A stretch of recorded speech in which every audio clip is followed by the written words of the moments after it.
Hello students, कैसे हैं आप सब।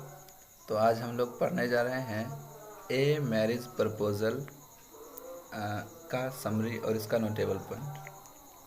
तो सबसे पहले हम इसके नोटेबल पॉइंट से स्टार्ट करते हैं कि नोटेबल पॉइंट का मतलब क्या हो जाता है कि वैसी चीज़ें जो याद रखने योग्य हो।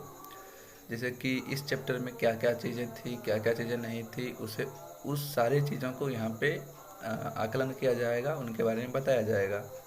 तो आइए स्टार्ट करते हैं।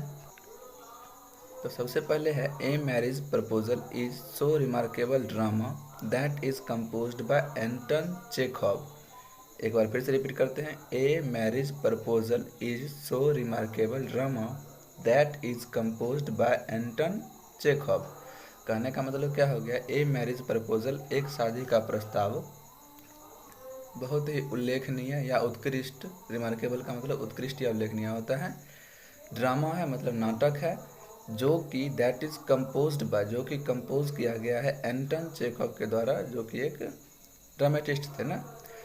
ही वॉज बोर्न ऑन 29 जनवरी 1860 इन रसिया। कहने का मतलब क्या हो गया, उनका जन्म, बोर्न मतलब जन्म होता है ना, उनका जन्म 29 जनवरी 1860 ईस्वी को रसिया में हुआ था, रसिया में ना। एंड डाइड ऑन, और उनकी मृत्यु हो गई थी 15 जुलाई 1904 को। कहाँ में, तो जर्मनी में। कहाँ हो गए थे, जर्मनी में ना। तीसरा पॉइंट देखिएगा, इस नोटेबल पॉइंट को याद रखने के लिए बहुत ही मोस्ट इम्पॉर्टेंट है, आप याद रख सकते हैं इसको। आगे अगले पेज में समझी पढ़ेंगे। He was a doctor by profession, वह पेशे से एक डॉक्टर थे। प्रोफेशन क्या पढ़ेंगे इसको, प्रोफेशन मतलब कि पेशे से क्या थे, डॉक्टर थे। He works present an accurate picture of the Russia of the day ना। कहने का मतलब क्या हो गया, इन दिनों जब ये कविता लिख रहे थे तो इन दिनों वो एक एक्यूरेट पिक्चर को प्रस्तुत कर रहे थे। कहाँ में, तो रसिया में ना। अगला देखिएगा, he began his literary career by writing comic sketches ने। कहने का मतलब उन्होंने अपने कैरियर की शुरुआत क्या की, कॉमिक स्केच को लिखकर किया। उन्होंने अपने करियर की शुरुआत कॉमिक स्केच को लिखकर किया। अगला देखिएगा, his important works include in, उनकी महत्वपूर्ण ख्यातिपूर्ण रचनाएं, जो कि आपका नीचे लिखा गया है ना। सबसे पहले था अंकल वान्या, जो कि लिखा गया 1900 ईस्वी में। दूसरा है द थ्री सिस्टर्स, लिखा गया 1901 ईस्वी में। द चेरी ऑर्किड लिखा गया, आपका मेंशन नहीं किया गया है, मैं आपको बता दूंगा। अगला है आपका हार्ट ब्रेक हाउस, जो कि लिखा गया 1919 में। अगला पॉइंट है Chubukov called Natalia as love sick cat. कहने का मतलब चुबुकोव जो है नतालिया के पिता, अपनी बेटी को लव सिक कैट, कहने का मतलब प्यार की, Chubukov called Natalia as love sick cat, मतलब कि चुबुकोव जो है अपनी बेटी को, मतलब नतालिया जो थी चुबुकोव की बेटी थी, उसको एक प्यार की भूखी बिल्ली कहते हैं। चुबुकोव जो थे वो नतालिया को प्यार की भूखी बिल्ली कहते हैं। अब अगले पेज में आपका समरी है, जो कि देखिएगा ध्यान से।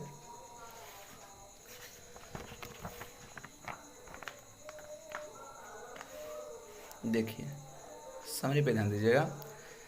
A marriage proposal is so remarkable drama. कहने का मतलब ए मैरिज प्रपोजल जो है बहुत ही उत्कृष्ट नाटक है।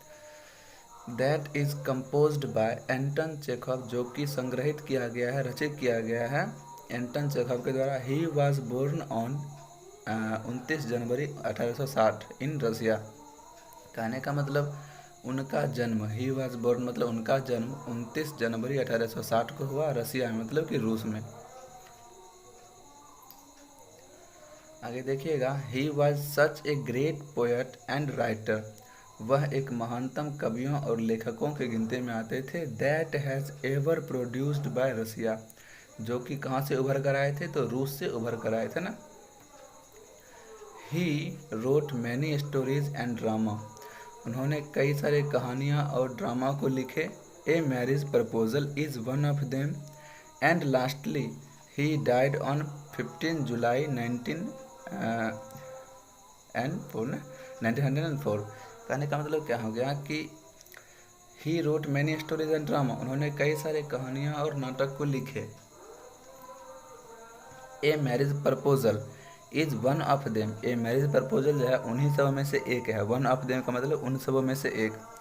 एंड लास्टली, और अंततः, ही डाइड ऑन, उनकी मृत्यु हो गई 15 जुलाई 1904 ईस्वी को। कहाँ में? तो जर्मनी में हो गई।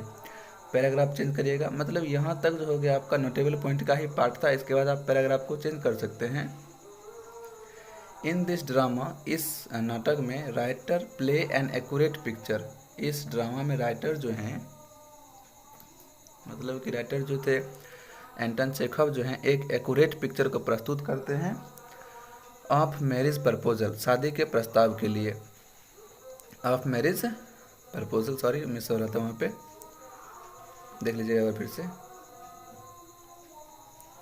ठीक है, देखिए।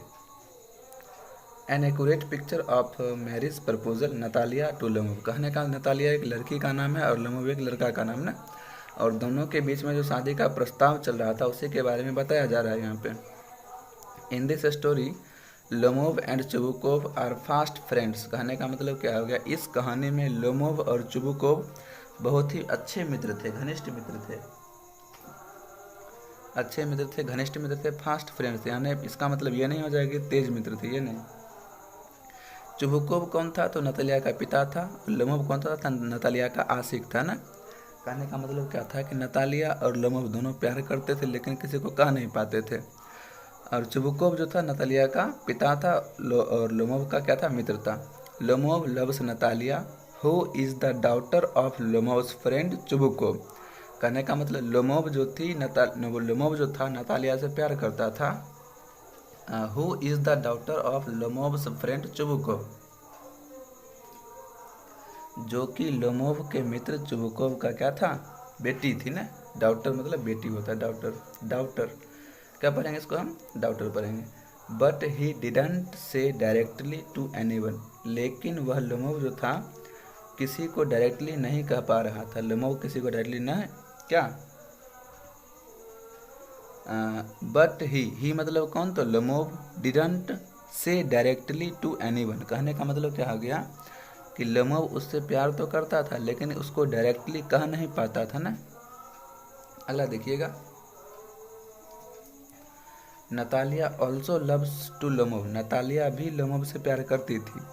But C also didn't say न, लेकिन वह भी नहीं कह पाती थी। कहने का मतलब क्या हो गया, नतालिया और लोमोव दोनों एक दूसरे से प्रेम करते थे लेकिन दोनों एक दूसरे को प्रपोज नहीं कर पाते थे ना, यही दोनों की एक खामी थी।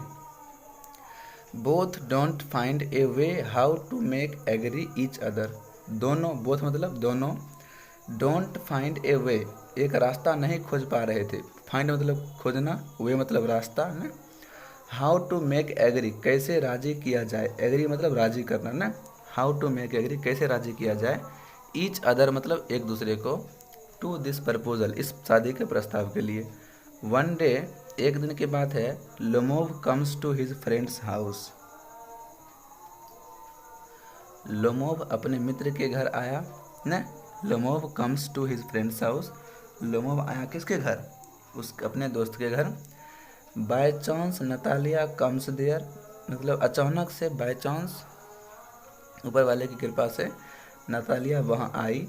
And both are talking such a property, और दोनों क्या करने लगे? प्रॉपर्टी के बारे में बातचीत करने लगे, टॉकिंग करने लगे।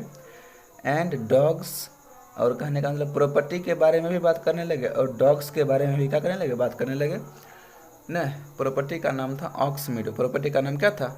ऑक्समीडो। और कुत्ते का नाम, एक का नाम लीप था, एक का नाम ग्वेस था ना। और इन दोनों के बातचीत करते करते क्या हो गया, दोनों में प्यार बढ़ा और अपना इस टाइप से शादी का प्रस्ताव एग्री किया गया। Finally both find a way to propose, और लास्ट में जाकर क्या कर दिया, दोनों ने प्रपोज करने का एक रास्ता खोज लिया। फाइंड मतलब खोजना, वे मतलब रास्ता ना, फाइनली का मतलब अंततः, बोथ मतलब दोनों हो गया ना। चलिएगा, धन्यवाद।